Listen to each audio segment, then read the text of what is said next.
Brains. Brains. Num num num num num. Next up in my Amicus anthology horror series review thing, vlogs, stuff, is The House That Dripped Blood. Now, the last film that I reviewed in the series was Torture Garden, which is quite obscure compared to most of the other films in the franchise. However, The House That Dripped Blood is regarded by many as one of the best anthology horror films ever made. In fact, for many, it's seen as the best of the Amicus anthology horror series. The House That Dripped Blood was released in 1971 and would start a trend where Amicus released a spate of anthology horror films over the coming years. It was directed by Peter Duffel, who would go on to work primarily in television, directing shows like Tales of the Unexpected, which was an anthology show based on the writings of Roald Dahl over in the United Kingdom. The film was written by Robert Bloch once again, similarly to the previous anthology horror film that Amicus did, Torture Garden. Robert Bloch wrote the wraparound and the containing stories within The House That Dripped Blood. However, there was an uncredited writer on the film in the form of Russ Jones, who produced one of the ideas for one of the segments, the segment that Peter Cushing was in, called Waxworks. The film was scored by Michael Dress, who produced a really off-kilter sort of composition for this film, and it was photographed. The cinematographer was Ray Parslow, who would go on to be the cinematographer in one of my favourite horror films from the 1970s, Madhouse. Just like the previous two entries in the series, Dr. Terror's House of Horrors and Torture Garden, The House That Dripped Blood is an anthology horror film whereby smaller stories are threaded together by one wraparound story. In The House That Dripped Blood, the wraparound is about a detective who's working on a missing persons case. That missing person happens to be a famous actor who at some point hired a house, hence the title of the film, in rural England. Now, as the detective is investigating what happened to the actor, he initially speaks to a fellow police officer who tells him a story about previous tenants and how they've all come to some sort of sticky end, and then to the landlord, who then informs the detective that there's been a series of nasty and brutal events taking place on the property. Stories are then told to the inspector as they are shown to us, the audience. Now, the first story stars Denham Elliott, who's a favourite of mine. You will probably know him most from playing Marcus in the Indiana Jones films. But Denham Elliott was like a fantastic actor and starred in one of my favourite ghost story adaptations on television, The Signalman, which was produced by the BBC. The story follows Denham Elliott playing a writer who is wanting to find the proper sort of writing environment to work on his next book. So he hires this old house in rural England, the house that's connected to the title of the film. He moves into this house with his wife, believing it to be the absolute perfect foil for his creative process.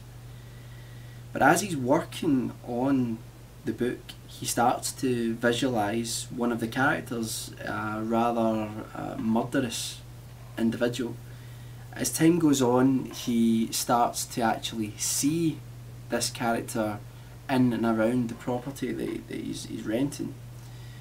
And that's where I end with this, because I don't really want to spoil it for you, but really the story plays out as the writer's trying to figure out whether he's actually seeing the real thing, if this character is real, actually exists, or whether it's all just in his mind.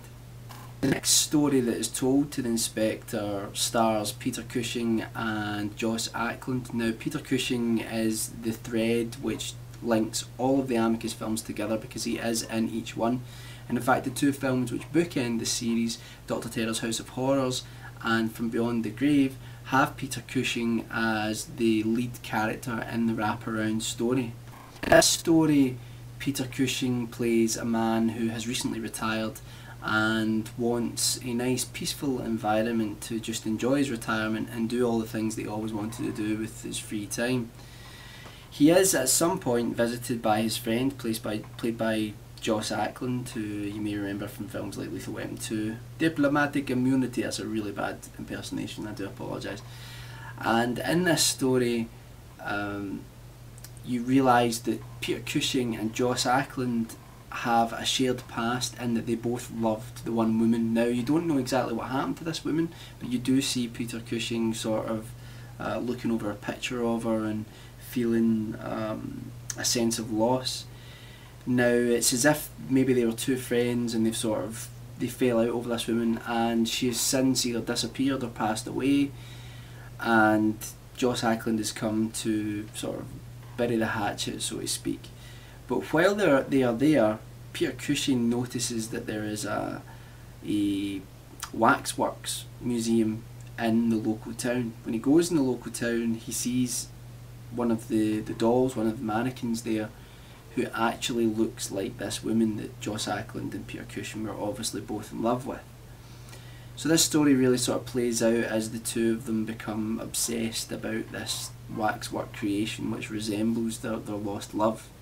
The third story stars Christopher Lee, who was an ever-present in Amicus films, and Nairi Dawn Porter, who plays a nanny who comes to work for Christopher Lee. Now, Christopher Lee has moved into the house with his young daughter, and they have recently lost their wife and mother respectively, and Christopher Lee wants a nanny to come in and help educate the daughter, much like sort of governess, kind of similar to Turn of the Screw, that sort of thing, and so that Christopher Lee can get on with his work and the nanny can look after his child. While the nanny's living there, she starts to see Christopher Lee as this really overbearing character. He seems to actually be quite nasty towards the child, to his daughter. He seems to want to forbid her from doing things that young children want to do, like playing with dolls and just having fun. And eventually the nanny starts to fear for the child's safety. Now, all we know is that Christopher Lee seems to somehow connect what's going on, his behaviour, to something that's happened in the past, and that's as far as I'll go with this because I don't want to spoil it, because it's an excellent story. The last story stars John Pertwee as the aforementioned actor who has went missing.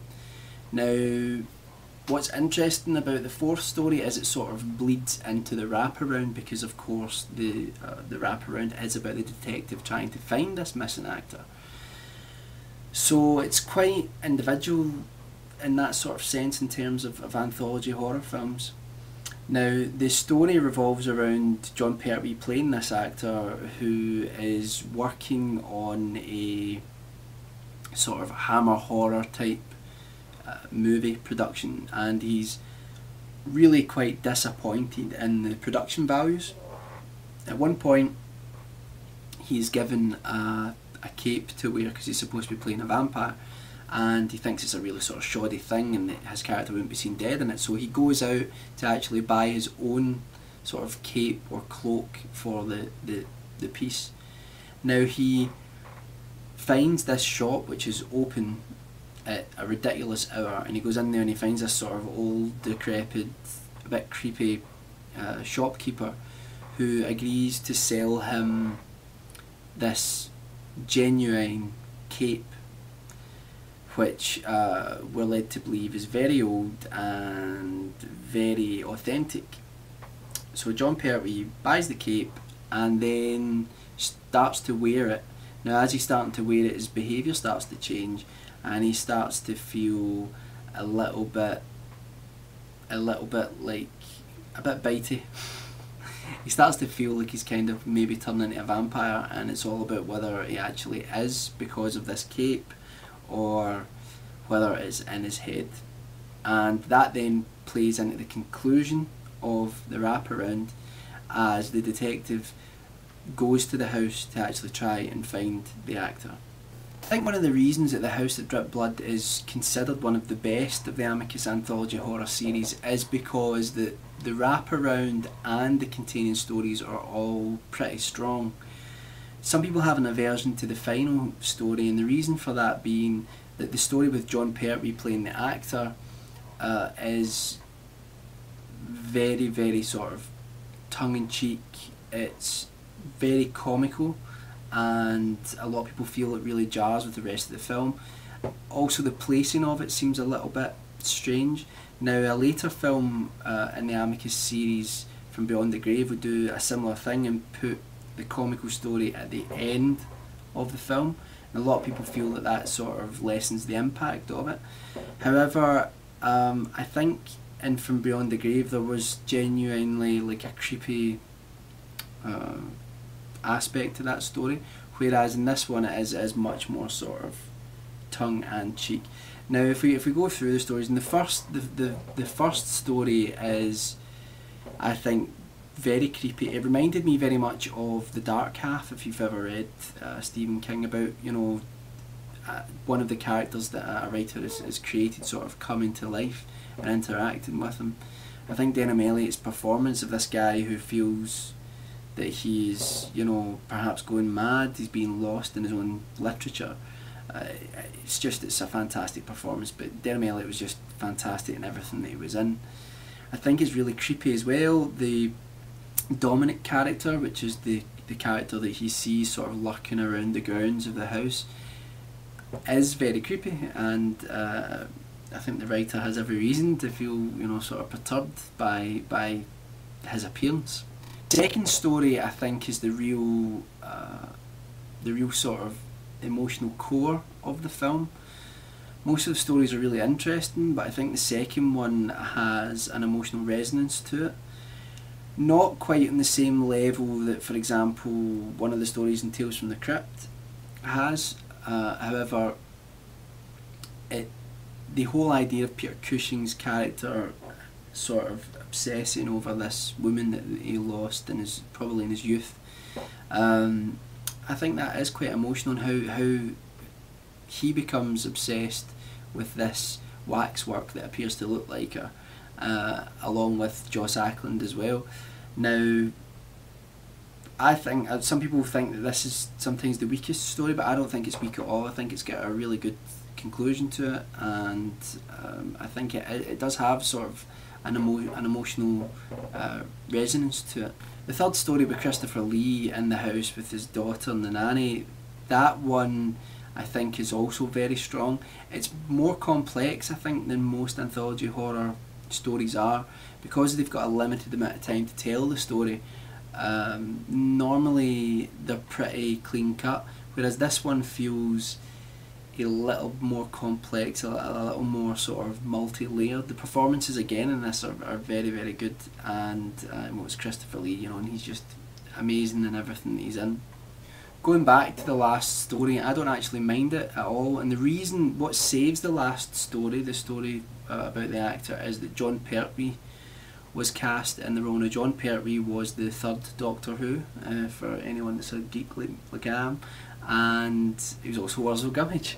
You may not know who that is. That was a British television show, and John Pertwee, I always felt, played things like John Wayne. You know, he was a big guy, you know, and he really played everything with an incredible zest and a real, you know, a really intimidating sort of stern way, and I always find his performances really impressive. In fact, it's a shame that he didn't get to do more wide, you know, varied roles than he actually got to do.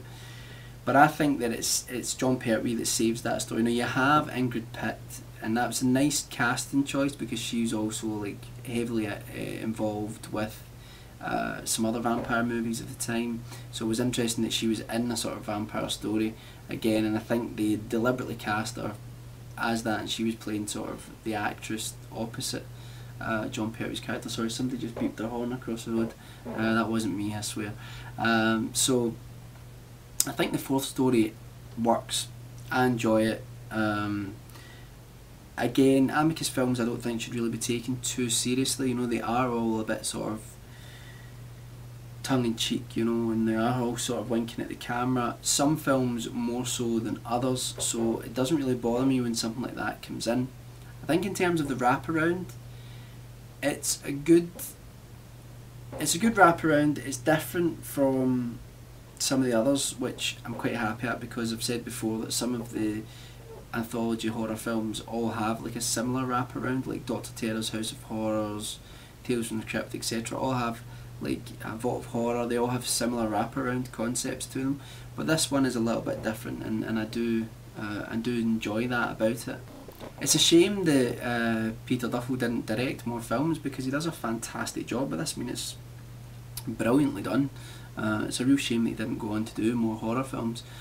However, you know, yeah, I would agree with a lot of people. The House That Drips Blood is one of the best Amicus anthology horror films, and I would definitely recommend it. I think it is better than Torture Garden, which is the previous film that I talked about, and it really is. If you're a fan of like 1970s horror, or you're a fan of anthology horror, or if you're a fan of Hammer horror and you haven't really made the leap over to Amicus yet, The House That Drips Blood is a really great way to do it, and I would thoroughly recommend it. Alright, so now I'm going to jump over to the spoiler section of the video. So if you haven't watched The House That Drips Blood, please turn it off now, go and watch it, and then come back and tell me what you think. Okay, major spoilers. The first thing that some people have an issue with is the wraparound in The House That Drips Blood. Now, the idea that you don't really know why each of the things that are happening to everybody is happening to them, because it seems to be that if you actually watch it, all of the things that happen are nothing to do with the house. You know, in the first story, the Dominic character that appears from Denham Elliott's character's writings has nothing to do with the house. If you look at the story with Christopher Lee, you know, that again to do with the girl's mother being a witch, that's all past, so that's nothing to do with it, you know. Each of the stories just has nothing to do with the house, so some people look on that as a weakness of the film. However, some people have said that it is a plot hole, and actually no, it's not a plot hole, and the reason for that is they actually explain it in the film. They actually explain that some of the people thought that it was certain other things that were happening to them, but in fact it was actually the house that was doing it. It was just the evil that was there in the house. And then in the end, the landlord, who I don't know who the landlord is supposed to be. I think it's a nice little homage where like his name's Stoker, you know, like Bram Stoker. However, I don't know if he's supposed to be the devil or not, but you know, he says, you know, he sort of talks to the camera again, much like Torture Garden, you know, and Tales from the Crypt, where the sort of main character from the wraparound addresses the audience in the end. But I think it's interesting that he sort of says, you know, the house reflects the personality of the people in it and treats them accordingly. The problem I have with that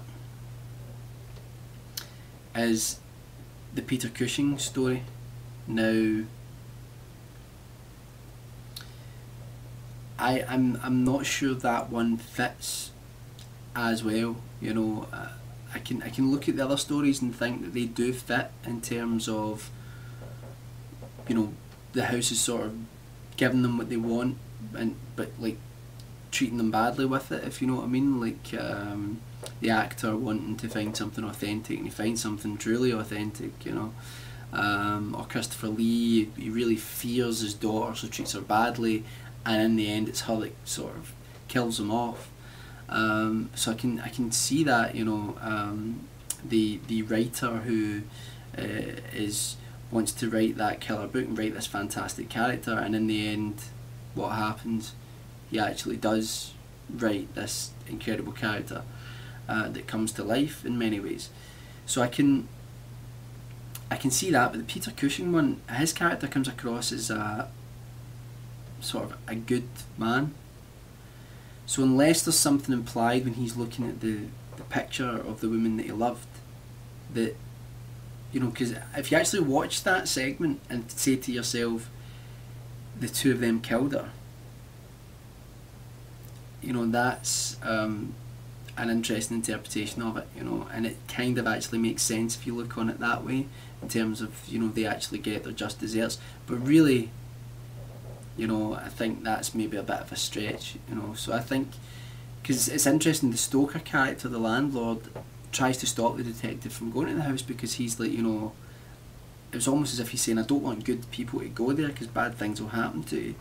But, you know, he doesn't stop Peter Cushing or anything like that. So I don't know, it's interesting. There are some really nice things about the writing which I think are admirable, especially within an anthology horror film, but you would expect nothing less from Robert Bloch. I think, you know, the double twist in the first story, where first of all the twist is that the character isn't actually the you know, the character Dominic that the writer's writing. They were just, you know, his wife's lover was just trying to dress up as him and make him feel that way, which is a little bit of a stretch anyway. And then he actually believes that he is him and then kills the wife. So, you know, that's a sort of double twist which I think worked quite well.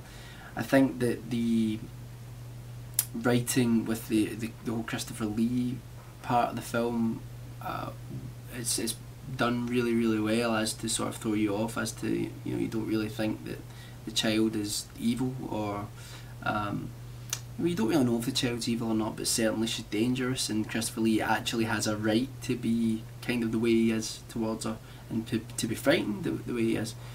So I think there are a lot of things about the writing which are really, really admirable. I also thought it was interesting that in this film Christopher Lee plays a character who is the victim of witchcraft, and in an earlier Amicus film, City of the Dead, or to some it was known as Horror Hotel, which I'm going to do a review on because it's a really great film, he's actually, you know, on the other side of the coin. So it's quite an interesting bookend for Christopher Lee in terms of working with Amicus. There's of course some, you know, dodgy bat effects at one point, and I don't know, some people don't like the, you know, when the Ingrid Pitt character turns into a vampire and floats up towards John Pertwee. A lot of people don't like that. I actually think it's kind of fun, you know, it's just maybe sort of campy and kitsch, but in some ways I feel the only part of the film that fails slightly is the fact that I think they were maybe partially going for trying to keep the last segment slightly creepy, and they don't pull it off, you know, it just comes across as kind of funny, but John Pertwee plays it serious, and that's really what holds the piece together.